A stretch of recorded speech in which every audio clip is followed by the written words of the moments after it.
I don't think right-wing social engineering is any more desirable than left-wing social engineering. I don't think imposing radical change from the right or the left is a very good way for a free society to operate. We Americans are going to have to talk together, work together, find solutions together, and insist on imposing those solutions on those forces that don't want to change. On the very first day, immediately after the inaugural address, I will take an hour to sign between 50 and 200 executive orders operating within the law, fundamentally recentering this government back to constitutionalism.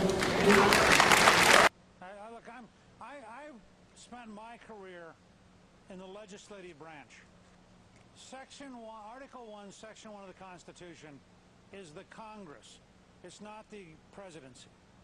The foundation of our freedom is the 535 elected officials in the legislative branch. Let me just build. I thought Mort Zuckerman got it exactly right. This president has popularity, although the fact is his current approval rating is about the same as George W. Bush at the same point in 2001. 58% for a new president is very normal because, I mean, look, you got to want the president to succeed. You're irrational if you don't want the new president to succeed. Because if he doesn't succeed, the country doesn't succeed. So, I mean, that's not... Do you think Republicans are discordant on that point about whether they want him to fail or succeed? I don't think anyone should want the President of the United States to fail. I want some of his policies to be stopped, but I don't want the President of the United States to fail. I want him to learn new policies. Maybe for some of you, Reagan wasn't conservative. It's a fact. There's a practical reason. We are a country of 305 million people. To successfully govern this country, you need about 60% of the country. That means your natural governing coalition is somewhere on the order of 180 million people. Now, if you get 180 million people from Maine and Vermont, across the whole country, to California and Hawaii, you're going to argue with every day. You just got to decide, do you want to figure out how to govern, in which case the arguments are inside your family, or do you want to shrink the families of people who like each other 100%, guaranteeing you're a minority. The other guys get to govern, and then they have the big fight in their family. But if any party which is a governing majority is going to, in fact, do it. Now, I don't ask any principled movement conservative to do what I said. But I do ask them to understand national majority, which I did with Reagan in 80. I did in 94, the first time in 40 years. Elected in 96 for the first time since 1928. And our margin of victory was moderate Republicans. And you just have to decide. Are you better off to have a handful of moderate Democrats with Nancy Pelosi as Speaker, or a handful of moderate Republicans with John Boehner? It seems the GOP and the Tea Parties, I think, can work together. We're seeing that here at CPAC. What is your perception of that? I think they can, but there's a strength to the Tea Parties that extends beyond the Republicans. First of all, because it's a citizen movement, it's a genuinely sincere uprising of people who are really mad about big government.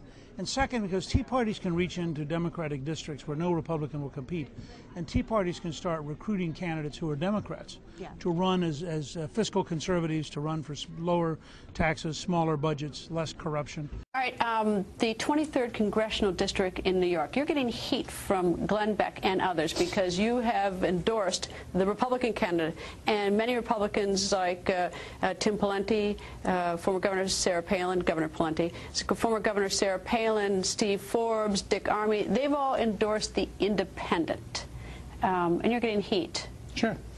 And?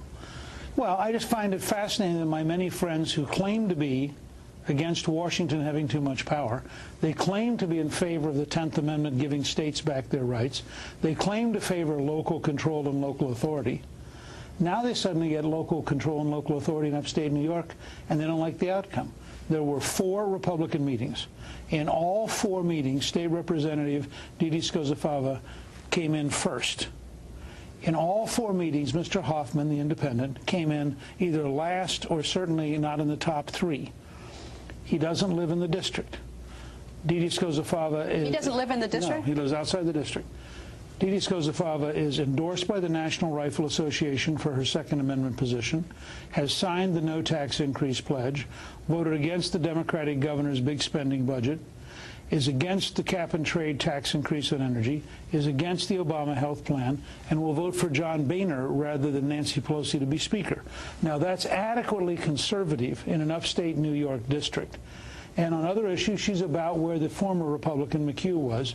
So I say to my many conservative friends who've suddenly decided that whether they're from Minnesota or Alaska or Texas, they know more than the upstate New York Republicans.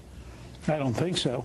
And I don't think it's a good precedent. And I think if this third-party candidate takes away just enough votes to elect the Democrat, then we will have strengthened Nancy Pelosi by the divisiveness. We will not have strengthened the conservative movement. What is it that they have identified as why they think the independent There's no question on social policy she's a liberal Republican. on such as abortion? Such as abortion, gay marriage, which means that she's about where Rudy Giuliani was when he became mayor. And yet Rudy Giuliani was a great mayor. And so this idea that we're suddenly going to establish litmus tests and all across the country we're going to purge the party of anybody who doesn't agree with us 100%, that guarantees Obama's reelection. That guarantees Pelosi as Speaker for life. I mean, I think that is a very destructive model for the Republican Party. Some people may tell you that we should stay away from values and stay away from social issues. I'm here to tell you, if you don't start with values and you don't start by establishing who we are as Americans, the rest of it doesn't matter. Now, Mr. Speaker, you're seriously considering throwing your hat in the ring for 2012. I wanted to chat with you about something just briefly. I know a number of social conservatives, and I would put myself in this camp, have reservations about your candidacy because of some issues from your personal past. We look at the disintegration of the American family, the number of children born into fatherless homes, and so for many social conservatives, and again, I'm a part of that group, we think it's essential to have someone in the Oval Office who has modeled for the American people what marriage and family is supposed to look like. What would you say to people that have those concerns? You know, first of all, that it's legitimate to have those concerns, that anybody who would seek to be your leader and to have a job with the power and the responsibility of the presidency, you should feel free to ask any question and to probe and to render a judgment about the total person. And just as Speaker Gingrich surged into contention here in South Carolina, a direct, fresh character attack on the Speaker. And, Mr. Speaker, I want to start with that this evening. As you know, your ex-wife gave an interview to ABC News and another interview at the Washington Post, and this story has now gone viral on the Internet. In it, she says that you came to her in 1999, at a time when you were having an affair. She says you asked her, sir, to enter into an open marriage. Would you like to take some time to respond to that? No, but I will.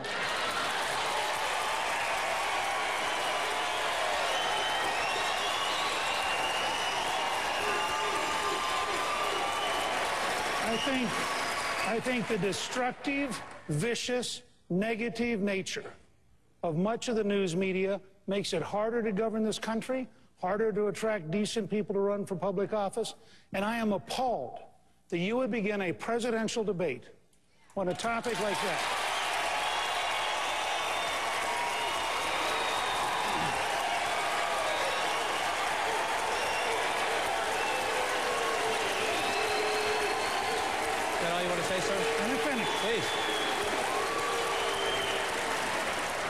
Every person in here knows personal pain.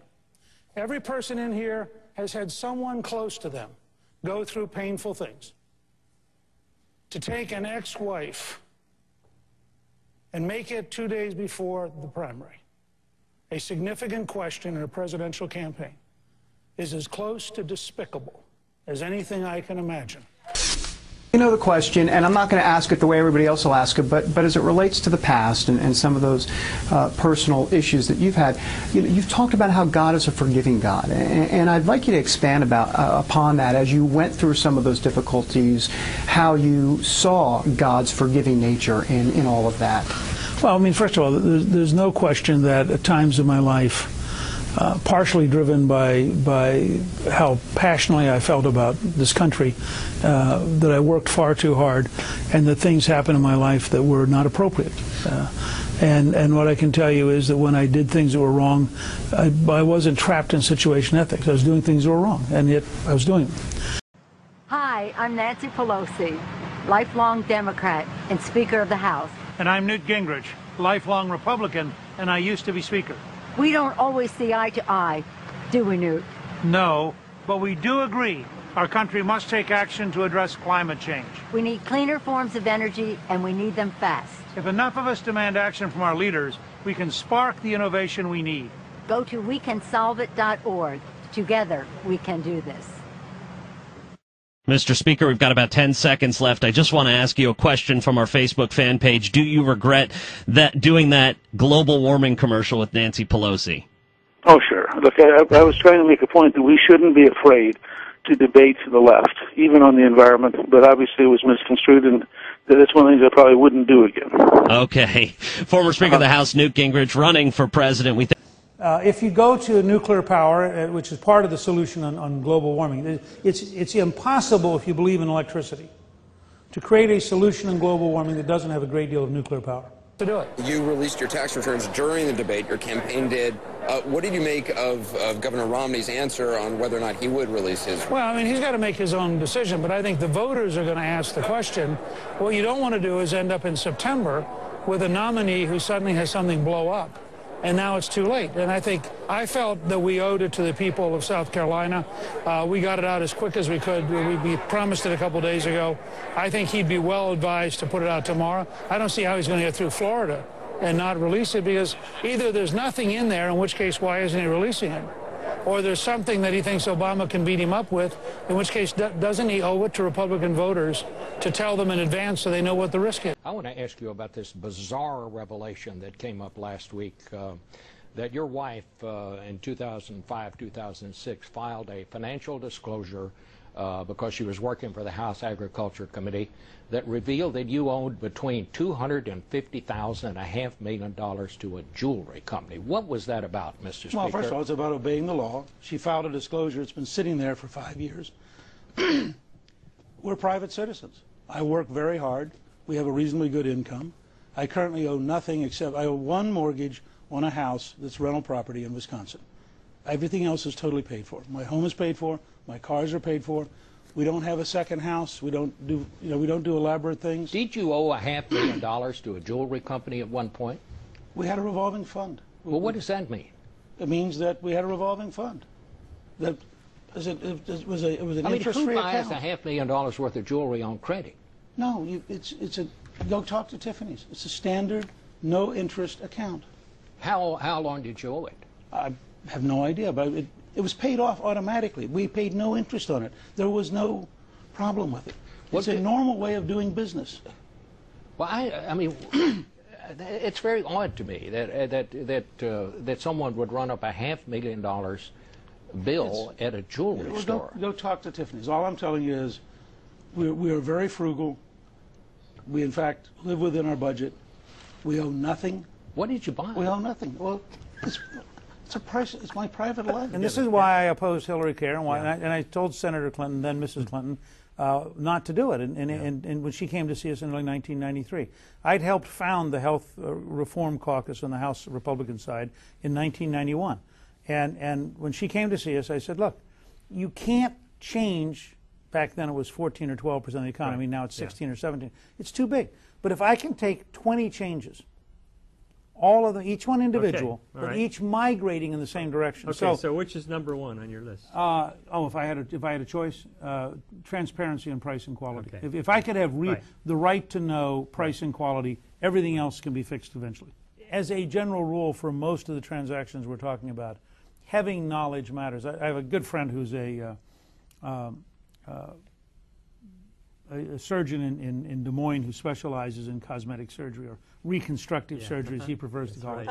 And he said, we all need reconstruction. He said in Des Moines today, the average potential patient for cosmetic surgery will call 3 doctors. And because they're paying. And if you said, I won't tell you my prices, they would hang up. Right. They said you would be out of business. Nobody would come.